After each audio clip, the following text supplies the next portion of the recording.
All right then.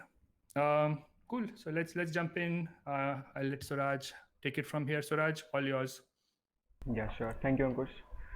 So, myself, Swaraj Rajpure, and I'm a third year student at VIT Pune. And I'll be talking about Firestore, like what is Firestore, how we can use it in our applications, why should we use why should we consider using Firestore, and how to use the basic applications which are known as CRUD. So create, read, update, and delete. So those operations, how can we perform them? So that's what we are going to see. So we'll begin with PPT. It won't be all PPT. We'll be doing coding also after this PPT. So introduction to Firestore, little about me. I'm a third year student at VIT Pune. I'm a web developer, open source contributor at Real Dev Squad, and I'm app owner of my site as Ankush has explained, and I enjoy reviewing code and writing blogs. All those who are part of Real Dev Squad knows this. And then let's get straight to the point. So first of all, why NoSQL? Like Firestore is a NoSQL database. So what is a NoSQL database? So on the left hand side we can see an example of SQL table, where we can see the keys are stored in rows, and then in columns we can see actual values corresponding to them. And on the right hand side we can see this is exactly like how a Firestore document looks like. We'll see what is a document in later slides. So like why NoSQL? So when we are using SQL, the restriction which we have is we should be knowing the proper structure of the data which we are going to store in our database. And let's say tomorrow if I come to know, let's say you are building a register page maybe. So from the front end you are just taking the first name and last name of the user, but tomorrow if you decide that, oh, we also had to take their email, so now you already have got, let's say, some 100 members, and but now you want to get like the email IDs also. So you need to create a new row inside this particular table. So for that you have to actually contact the database administrator, tell that person to please unload the data at this row and then again load the data. So which might slow down the development process, which as like in case of NoSQL, it is like there is no fixed rigid structure. You can add the data as and when you want. So basically developer is in charge. So you control the speed. If you feel that there is some field missing, you can add it and it will straight away go to the database. No rigid structures. You can do easily modifications inside the structure, like as we talked, there is no basic structure as such. So we can add fields as per our needs. And talking about scalability, so in case of SQL databases, they are scale up. They follow the scale up strategy, which means you actually add more and more servers. No, you actually add more resources to your existing server to increase the, let's say, storage capacity. Which in case of NoSQL, they follow horizontal scaling, also known as scale out. So in that we actually keep servers in parallel rather than adding resources to the same server. So in case this server fails, the other one can back it up. Also it is more affordable, like it is mentioned by MongoDB, it's not my concoction. And then there is, if there are some things to be modified inside the database, there is zero downtime in case of NoSQL. Now coming to Firestore, what exactly is Firestore? So as we talked, it's a NoSQL database, and it is provided by Google. It is also, like, you might have heard of Firebase. It is actually a successor to Firebase. So compared to Firebase, these are the some of the important things which we get in Firestore. We can the queries are faster. It's easy to manage complex data. Like we can actually create an object inside an object and store it inside Firestore. Like that is easier in Firestore than in Firebase. We are comparing it to Firebase right now. That's the same thing as hierarchical data, and then it is more affordable as compared to Firebase. It is given the Firestore documentation itself. So coming back to the point, how does so if Firestore doesn't store data in tables, how does it store? So basically what we are seeing now is Firestore has got at the top level there are collections, different collections, and inside each collection we can have different documents. So this is the basic layout. Firestore, inside Firestore we have got a collection, inside a collection we have got documents. So whatever we store, it directly goes, it is saved as a document itself. So now this is, let's say, let's try to understand it by example. So users, we can see this is users, it's a collection, and then this balance is also a collection. So let's say we are trying to build a bank application where we need to store the data of the user separately, and then the wallets corresponding to the user separately. So like for now we are just having one extra field here, that is balance. We could also have maybe loan or how much amount, whatever, like their latest transactions also. So in case, so let's keep it simple for now. So this ID is actually given by Firestore itself. We can actually give our own IDs, but then it becomes difficult to maintain the uniqueness of those IDs. So it's better to use the IDs provided by Firestore itself. And now this is the name which we have given to this document. So the white one is a document, this white one is another document inside the collection users. Also in case of balance, the same thing, the white one is the document, ID is given by Firestore, balance we have stored. And then to relate how this like whom does this balance belong to, so that belongs to John, and that's what we have written in user John. And then in the second document also we have related it to the user Mary by simply writing user equals Mary. So this is the theoretical part which we need to know about Firestore. So now the next thing, as we have planned, is to write the CRUD application. So we'll be using Node and Express.js to create our APIs. So CRUD basically stands for create, read, update and delete. These are the four main functions which we do inside a database. So this is a basic Express app which I have set up for now. So we won't waste timing setting it up. So simply I have just imported Express, then starting the Express server, and then whatever requests we get to slash, we just pass them on to index router, which is another page inside which we'll be writing our APIs. And so yeah, this is how we start the server in Express basically. So now whatever are the APIs which we are going to write, they'll go to in this router file. But before that, we actually need to set up the Firestore. So I'll just quickly open the Firestore documentation. Like if you just Google Firestore documentation, you'll be taken here. This is the introduction, we have already seen it. We'll just go to get started page. Once we are on the get started page, here we actually see how to create our own database and then connect it to our own backend server. So if you haven't already, create a Firebase project in the Firebase console. So we'll start with basics. We haven't created anything, so we'll go and so these are my existing projects which are already in Firestore. So I'll create a new project. Let's say Firestore demo. Continue,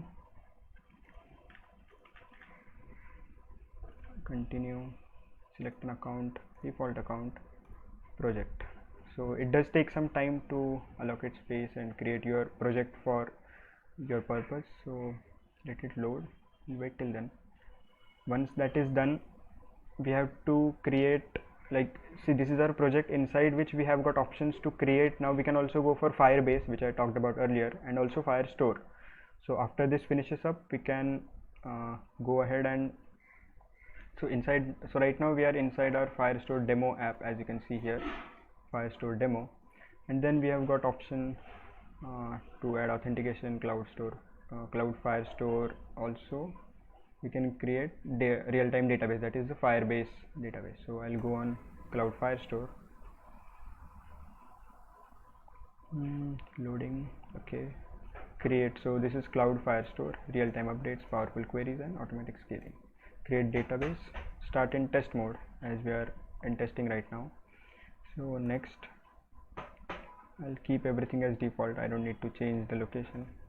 Enable, it is provisioning Cloud Firestore for me. And once this is done, we'll be taken to the page where we can see all the data which is inside our Firestore database. Right now it will be blank for the start. Let's see, setting up security rules.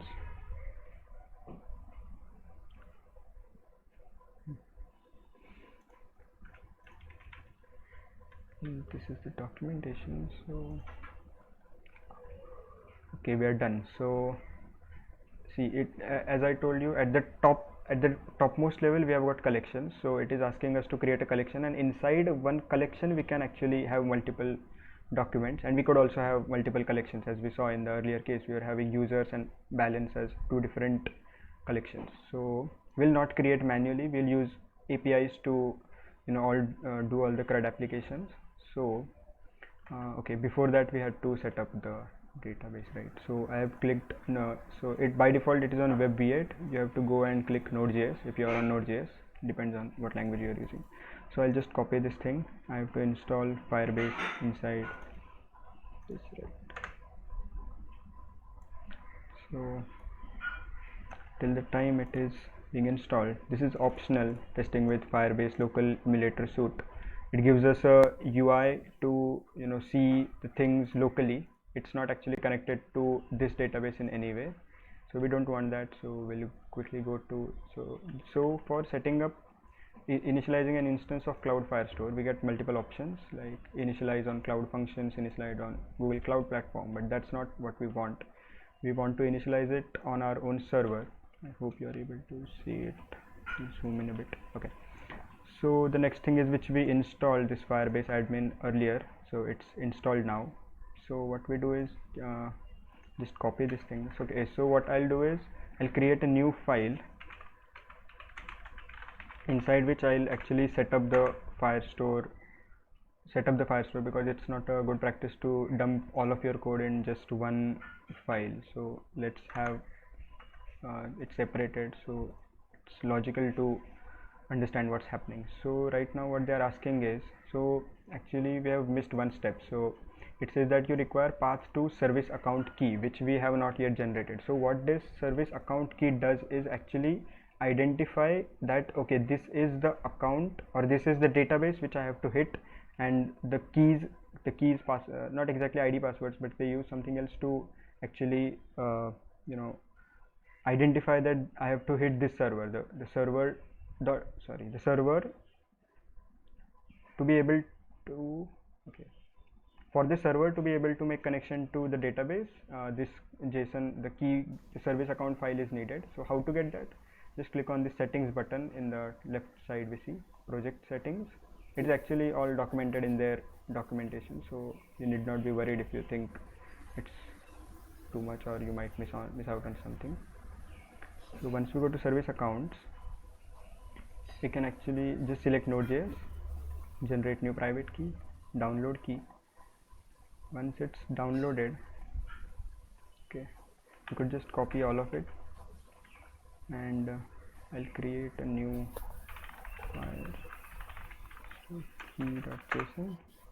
Inside it I'll paste this. So it has got type, it is service account, Firestore ID, which we saw in earlier, it was Firestore demo, and then this thing was given by Firestore themselves, and then some rest of the things to identify which database to target.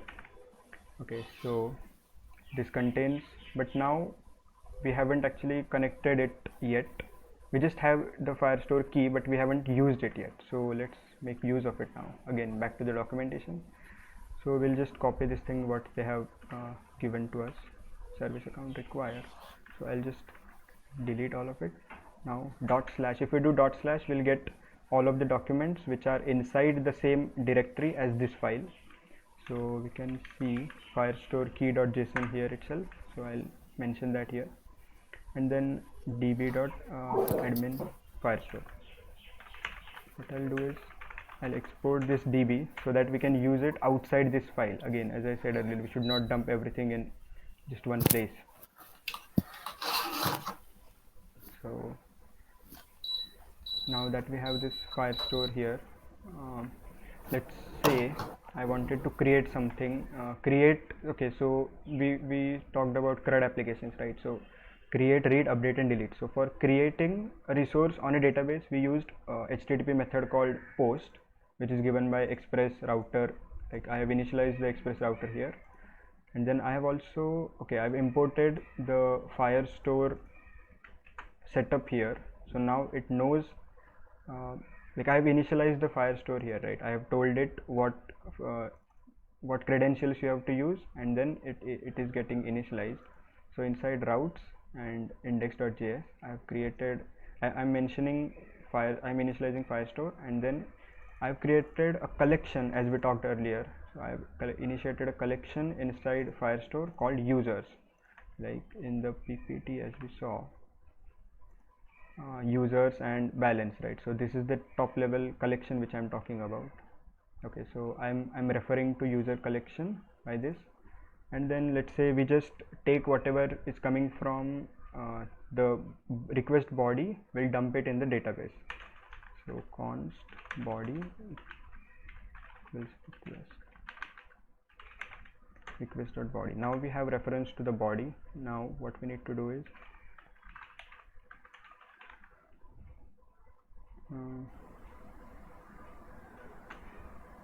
okay, use await user collection dot, okay, I'll again documentation, right? So we're done with initializing Firestore. Now let's see how to add data.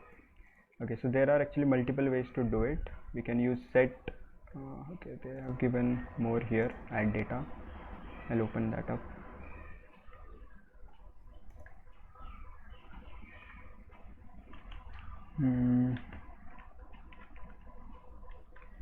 Setting the document,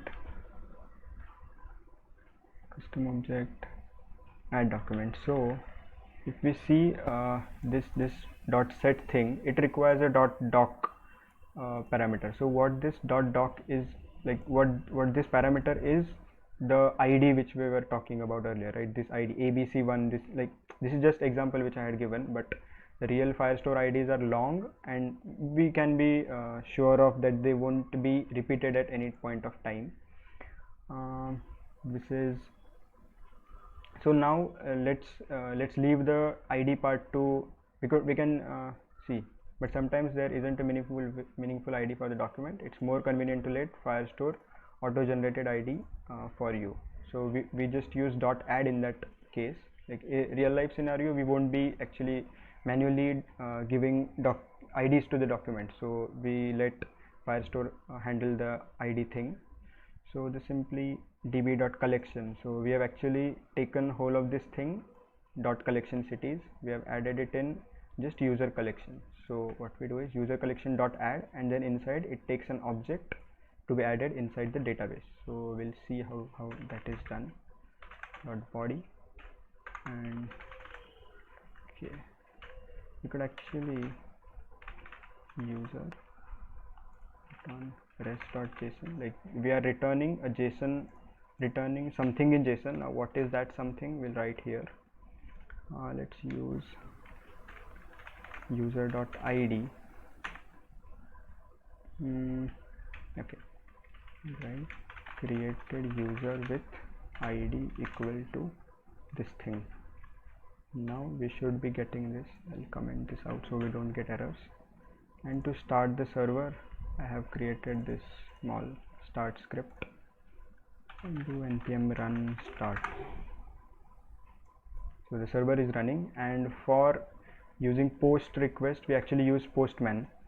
For get request using browser is okay, but in case of post requests and that all things we cannot directly do inside browser, we have to use fetch APIs and all that stuff, but right now we are not into that, so we'll just use postman to do that. The API endpoint was .post/users.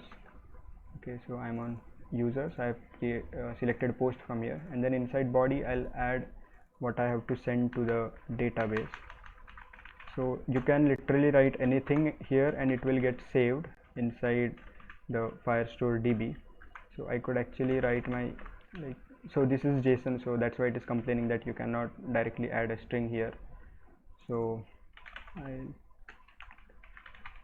email and then abc@gmail.com. I'll click send and let's see what it does.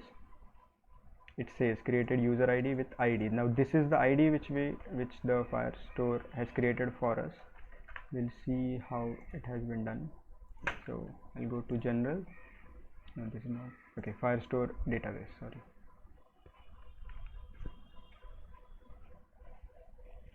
And then here inside, so we did manually create a user collection that has been created by our API. So first it wasn't existing, so it was firstly created, the collection. and then inside that we got a document with this id j68, which we can confirm from here, j68 and something something. So, and inside it, whatever I sent from the body, it is now dumped into the database. Simple. We didn't create any structure, we didn't create any rows, columns, anything. So like if I want to send something else in here, let's say Ankush, and let's say I don't know his age, so I'll remove this thing. Email 31. Okay, I'll add this. And let's say I wanted to add company also here, so I'll just write Amazon here. Now it is complaining because I haven't written a comma. Very good. And then, like, see, we didn't define a proper structure. We can send literally anything from here and it will get added there. Again, we got something new ID. It was refreshed in real time. I didn't hit refresh. So yeah, we can see what we sent from there. It's now in the database. So this is the create operation which we saw right now. So let's get to the CRUD, right? read. So for read, we actually use the get HTTP method provided by Firestore. So to do that, let's see what the documentation says how to do that. Read data, get data once. What's happening? Okay. Example data. Yeah, get a document. So source option, let's see what all the more. Get multiple documents from a collection. Let's say we want all the users which are stored in our database right now. So let's see how that is done. So for now they are actually okay, we don't want this thing. Get all documents in the collection, right? So db.collection cities, which in our case is users, right? We do dot get method on it. This is city reference, just the referencing the document, the collection. Then we do a dot get method. So it says that get me all of the documents which are inside this particular collection. Get me all of the documents which are inside this collection. And then this is so they want us to actually iterate over this particular thing which we are getting over this snapshot. It's called document snapshot. It contains multiple documents.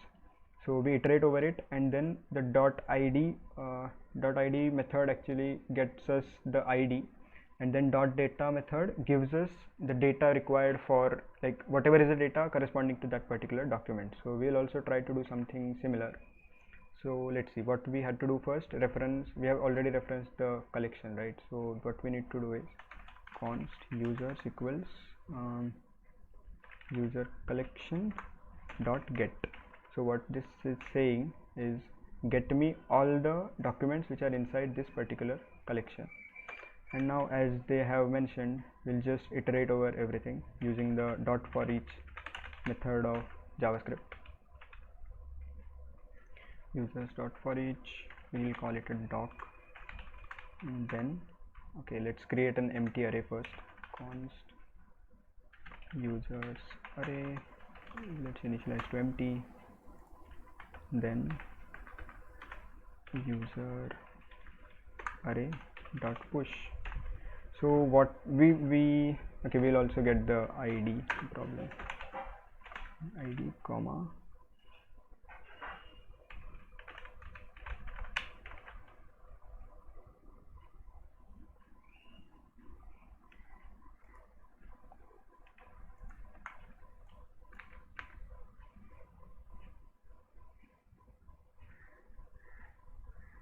array dot push doc dot.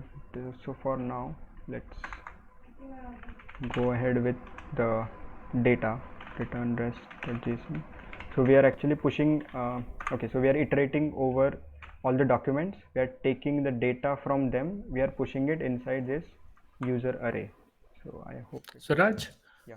For a second, can you quickly show firestore.js one more time to show people how you set up the DB? Yeah, Sure. so can you just walk people through quickly like what these 11 lines do? Okay, so this is so we first of all imported the Firebase admin, the npm module which we have installed, which we installed using npm install Firebase admin. We reference it and we call it admin. Then we reference our the key which we had downloaded, the service account key, right, which contains the credentials to our database.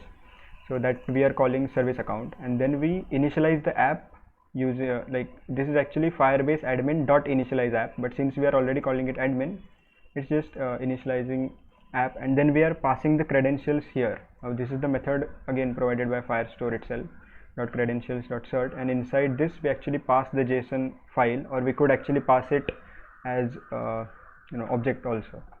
So then now this is actually if you see, this is Firebase and we are dealing with Firestore. So admin.firestore will actually initialize it for Firestore, and then we are exporting it as db, so we can use it outside this file. Is that okay? There is also a node package which is specific just to Firestore, so it doesn't deal with Firebase at all. We can use that as well. Yeah, we can use, but like as per the this simple documentation, I just wanted to go through that thing. Like for that, Got that's it. different Okay. documentation. So not to confuse people, Makes I'll sense. just use whatever is in the documentation. So it seems like this code of yours stays the same. Only the Firestore key is what everybody will have different, right? Right. And that is what they need to protect. Exactly. Okay, cool. So getting back, yeah. So we were on the get. So we were getting all the users from users collection, right? So we are returning the users array here, and it is getting automatically saved, and the server is being refreshed because we are using node1 instead of simple node.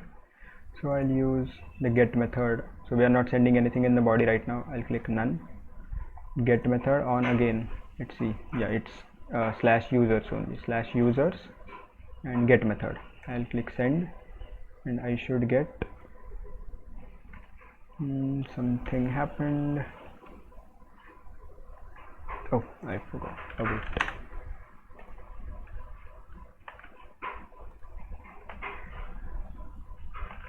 Yeah, sorry. So I didn't actually use the await keyword, which is used for promises. Like it didn't actually, like, see, the database calls do take time to happen, right? It doesn't happen in just like it does happen in millisecond, but it doesn't happen as quickly as JavaScript actually skims through the code. So it actually directly went to this code without knowing what is actually users. It didn't wait for the users to get from Firestore to our server. So if we use await key, async and await here, it actually waits for this thing to get, and then we proceed, because without that there's no point. Like we saw errors, right?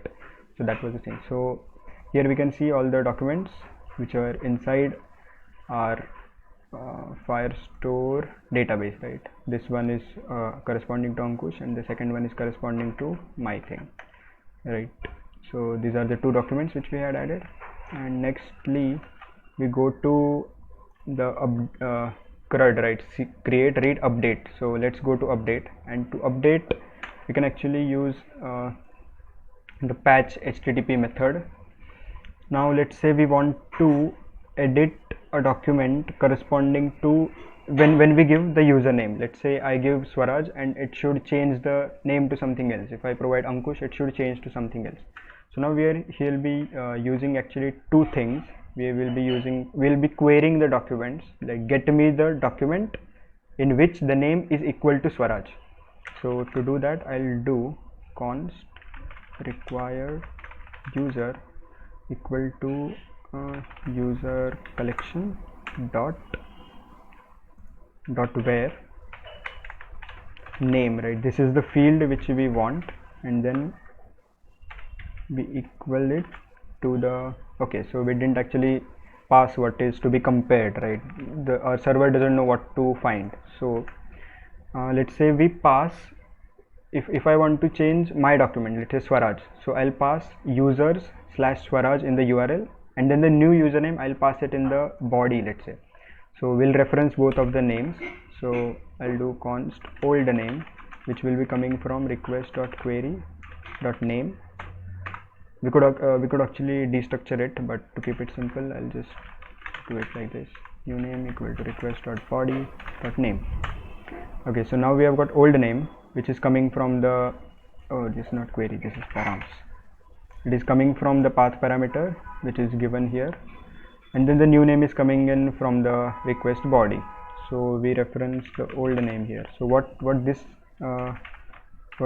thing is doing is we are referencing like all the, okay, so get me those documents inside collection called users who have name equal to old name. Now old name I may pass Swaraj here, right? So it is getting Swaraj from here. So now we could actually limit it to just one, so it will return us the first query which it finds. So now again, like this is the Firestore way of doing things. They want us to iterate over things and then get us the particular ID for that document, right? So, and one more thing, like one thing is iterating, and then second they provide us okay, again await, because we are actually getting the document, right? So what we'll do here is const id equals required user dot docs. Now this method dot docs will give me all the documents which are corresponding to this query, but since there is only one document, I'll just mention dot 0. So I'll guess, so I'm now pointing to the first document, and then dot id will, okay, sorry, const id, yeah. So now we are having the reference to the id of this document, because when we are updating the document, we need the id of the document to be updated, right? We cannot just say change, like we need to specify what we need, what are our requirements, right, explicitly. So we get which document to edit, then we get its corresponding id, and then now we perform the update application, update operation. Now again, how to do that? Going to document, that is update data, update document, you see on the right. So they are to update some fields of a document without overwriting the entire document. Like I want my age and my email address to stay here, but I just want the name to be changed, or I just want the age to be changed. So I could do that, but in our case we are just changing the name from something to something else. So in that case what we do is we again refer the document, and then dot doc, again as we talked earlier, dot docs takes the id of the document. So we already got the id from here, right, required documents. So we have taken the id, and now what we do is we do dot update on the document. So we haven't actually referred the document, which document to refer to. Const document equals user collection dot doc, and then here we pass the id. So now it knows which document to select. Now what to do with it? We just want it to be updated, right? So we use the update method of Firestore dot update, and then we pass what is to be updated. So let's do this. So await document dot update, and what we need to update it with, we just want the field name to be updated with new name, right? The old one to be replaced with new name. So let's see how this goes, right? If this will return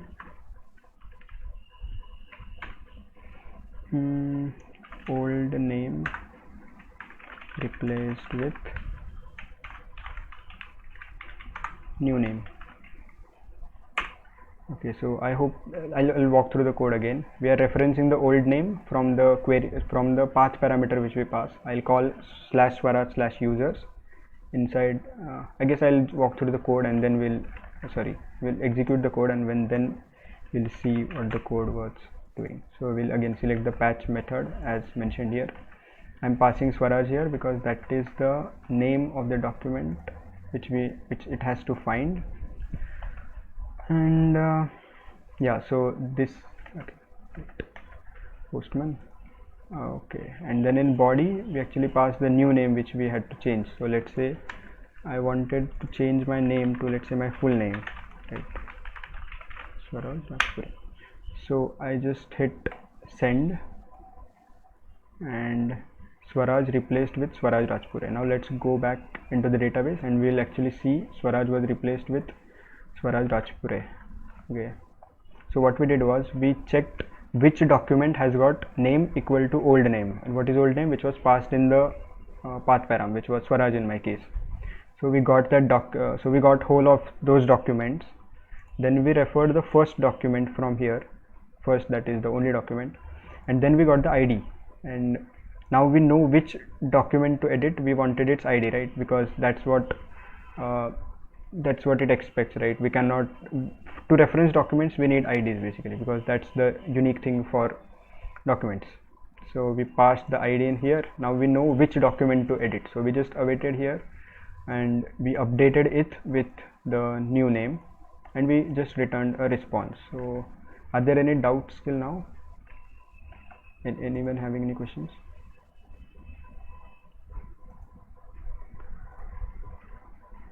The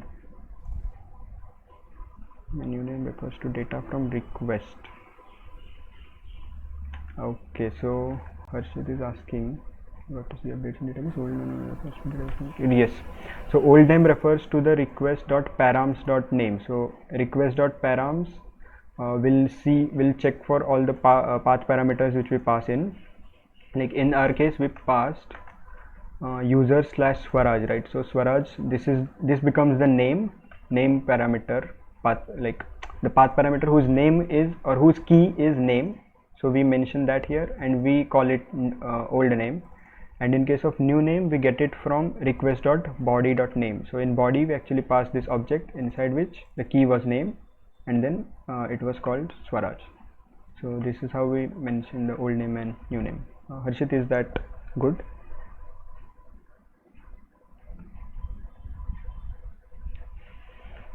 Handling error while updating the data. So if let's see that.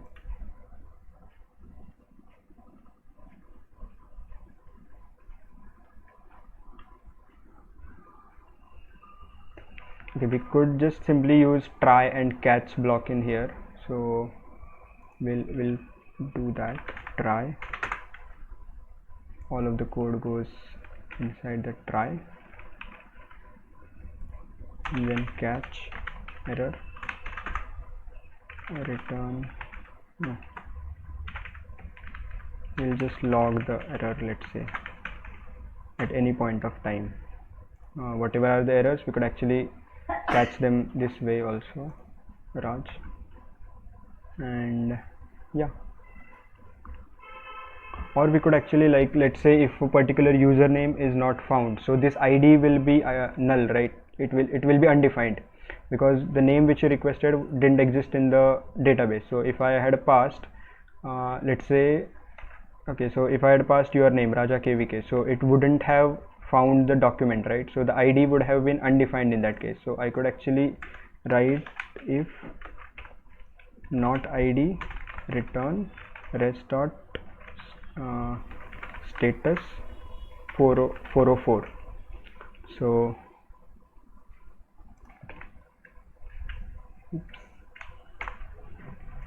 sorry, so in this case we actually return status 404, because the name, the document according to the name which you had provided could not be found. So I hope this much is clear. So this was the update part, and then the final part in the CRUD applications is the delete part. So let's do that. Route, then again we use the method HTTP method delete for deleting a particular user. So in this case we pass, like, which document to delete. I'll pass the name and then you delete that document corresponding. So Raj, there are two more questions that maybe we can take up in the questions tab, actually three.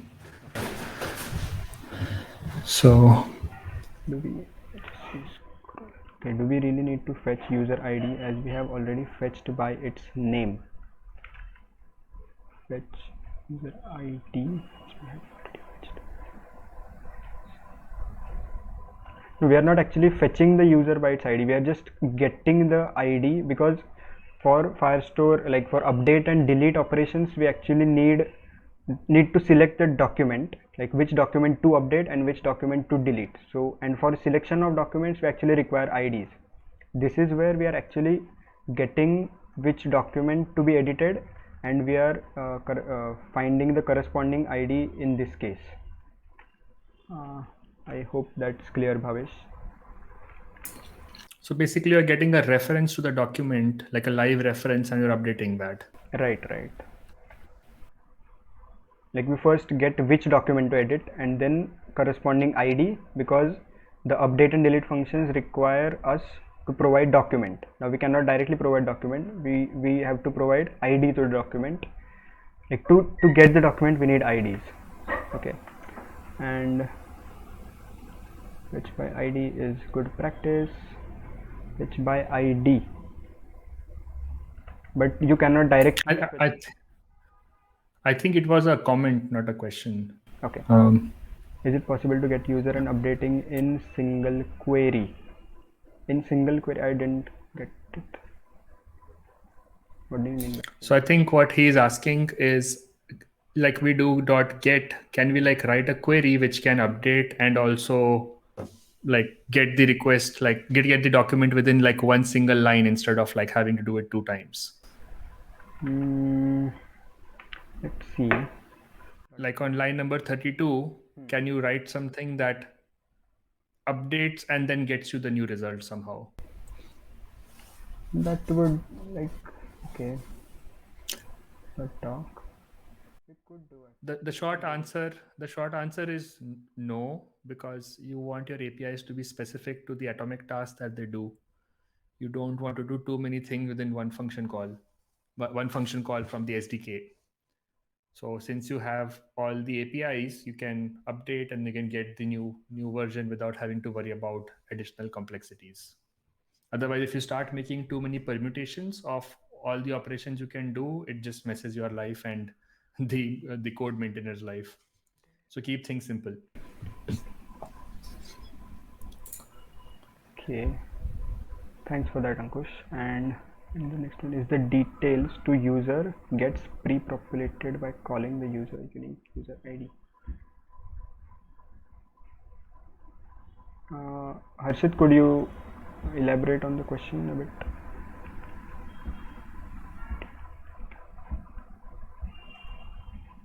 What is the question? Harshit, do you want to raise your hand and we'll pull you up on stage? Okay, he has already done it. Okay.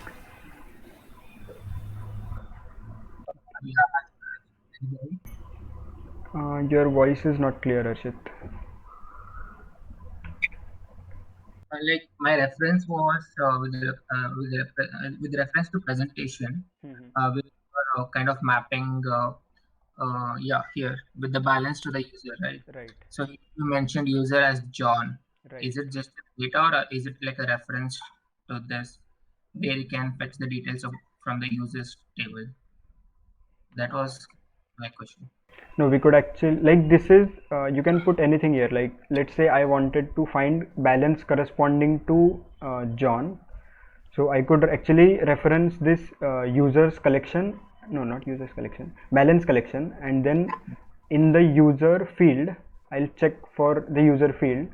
I'll again go back to the users collection, check for which user it is corresponding to. Got it. Yeah, that was my question actually. We can do that with the help of this, right? Right.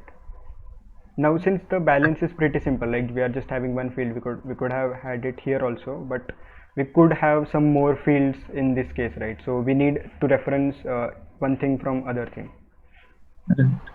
One. Got it. Thanks. Yeah, sure.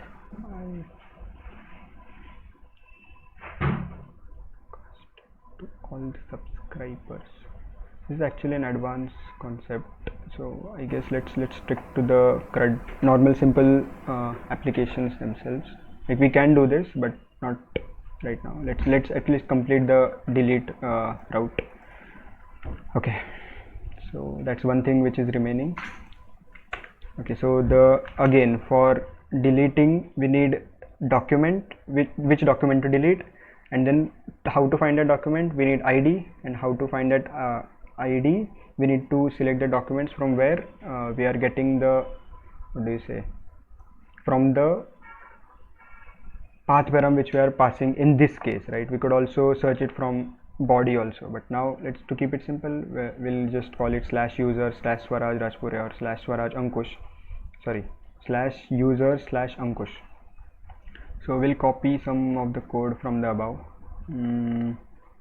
Just take this,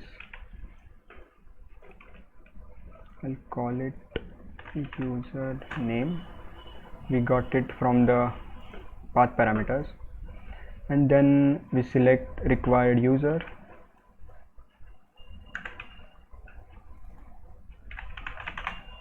username. Now we got the which document to select. Again we get its id like this.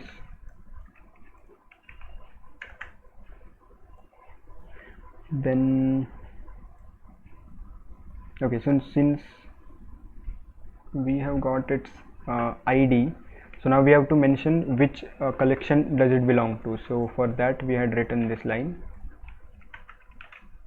user collection. Inside user collection you have to find a document for this particular id. So now since we have the document selected, we'll do await document dot delete. So we'll return rest.json document deleted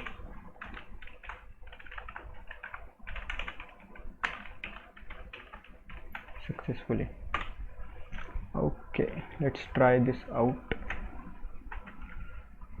Slash, okay, so now we don't have any user corresponding to the name Swaraj, but we do have someone named Ankush. So we'll try to modify, again body none, and this request would be delete, because we are just passing in path parameters, there is nothing to be done in body. So let's see if this works. Document deleted successfully, it said so, but let's confirm in the database. Yeah, we can just see Swaraj, the other document corresponding to the name Ankush was deleted. So these were the basic 4 CRUD applications which were the part of this talk, and I hope at least this much is clear. Yeah, so to add event listener, actually that would be in the even I haven't used this functionality of like broadcasting everything to the all subscribers and like adding event listeners to Firestore. I haven't used it personally in my projects or in RDS, so I'm not the best one to answer it, but you can read the documentation for this thing. And So, in short, there are these things called Google Cloud Functions that can read events on your Cloud Firestore. So, using those Cloud Functions, you can basically run lambdas that do whatever you want.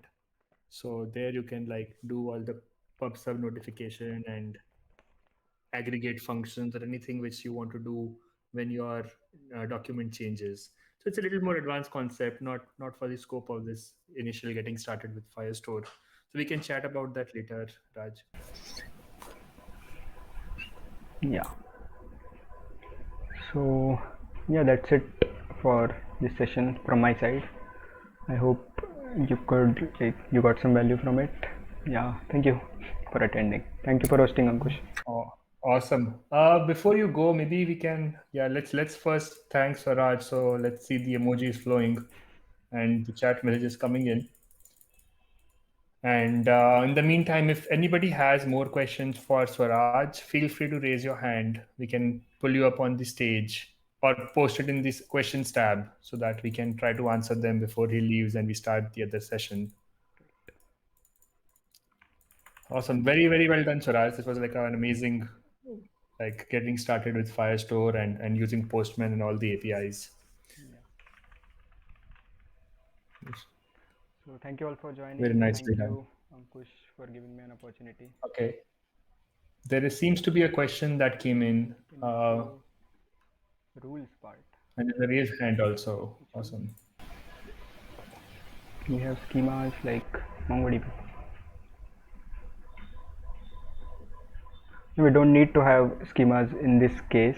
Like we could actually have validations which actually check for which all details are coming in. Like let's say for user you don't use in case, let's say you have to add a user, you don't need maybe which car does he have. So if someone has added that in the body, so we could actually reject that request saying, hey, we don't expect body like car to be in request.body, so we will not accept this request, we are just failing it with 4xx error.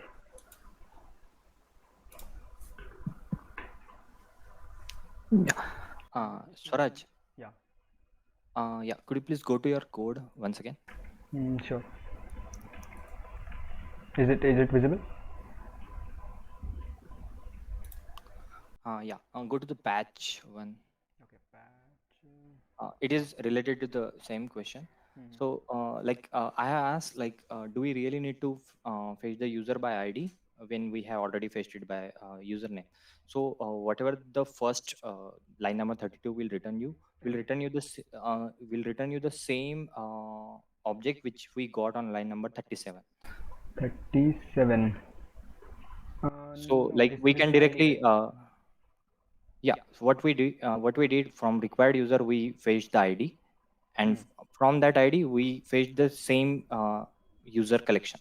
From user collection we fetched that user, and from that user we fetched the ID, and from that ID we fetched the same user. Right. So we could have done required user Dot dot update. update and the name directly. So I think fetching by ID will be redundant in this case. Right. What you say makes sense. Let's try it out.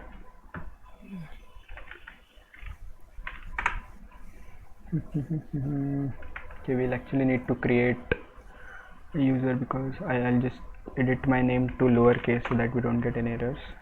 Update. Dot update new name. Let's try this out. Patch Swaraj raw, and yeah, let's try. I guess we're going to get some errors, right? Dot update is not a function because this is actually a query snapshot. Like Firestore has got multiple things: query snapshot, document snapshot, and Oh, we actually need a document snapshot to actually update the document. So the dot update method is only applicable for documents. It is not available for query snapshots. Like this is a query, dot where like get me something where I have provided you the condition. okay. Actually, I saw the document just right now. In that Flash Firestore document, go to add data. Okay, Scroll it down. it's loading. Yeah, I see Okay. that. Update document. Yeah, update document. Over here, if you see, okay, yeah. Dog DST. Yes. Dot expects ID Yes, instance. yes, yes, yes. So Yeah, that's sorry, what sorry. we had done. This Yeah, much. yeah. Thanks for the clarification. Yeah, cool. No problem. Thanks, Ankush. Sure. Okay, thank you guys.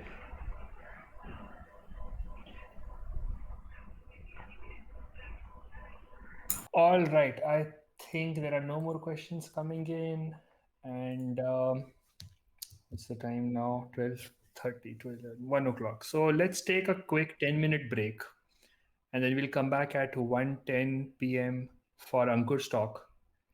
So that is also going to be a similar amazing talk where you can know so much about Postman, which you probably did not know before, and that can make you so impressive in front of your company when you go with those details and show it to all your amazing developers, like the kind of things you're going to learn in the next session. I feel like I'm doing some YouTube commercial where I'm trying to hook people on to attend the next session. And now, welcome. This is a note from our sponsors, kind of a thing. Oh, my video is not on. Yeah, but no, seriously. So for people who do not know, um, who did not know about like managing databases earlier, after Suraj's talk, I hope that you're at least confident enough to like go and set up your own Firestore, because if he can do it in like one quick session, if you just revisit his video, I'm pretty sure you'll be able to set up a very amazing um, database for yourself. Look at the price, look at the use cases, go through the docs. But once you create your data store, you obviously need APIs like Swaraj showed, right? Without the APIs, there is no point of storing the data. And the APIs need to like be secure, be safe, be available. And there is so much that goes wrong with APIs, which I'm so sure a lot of you have faced in your jobs. And there have been so many hacky solutions to how you maintain your APIs.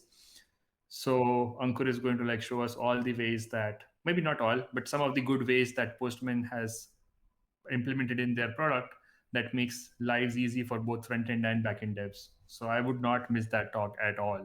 So yeah, if you have friends who can also benefit from that talk, I would say ping them now and ask them to attend. We have like 10 minutes, actually 7, but whatever. And if you have any questions for Suraj, connect with him on LinkedIn or ping him on Twitter. He's pretty responsive. You can even send him an email if you saw his email on the data store. But that's a conversation for later. So yeah, thank you so much, Suraj, for doing it. Really appreciate it. And I don't believe that this was your first talk, but this was like very helpful for, I'm sure, a lot of people who did not know about NoSQL from before. So looking forward to your other talks in future. Yeah, thank you. Thank you all.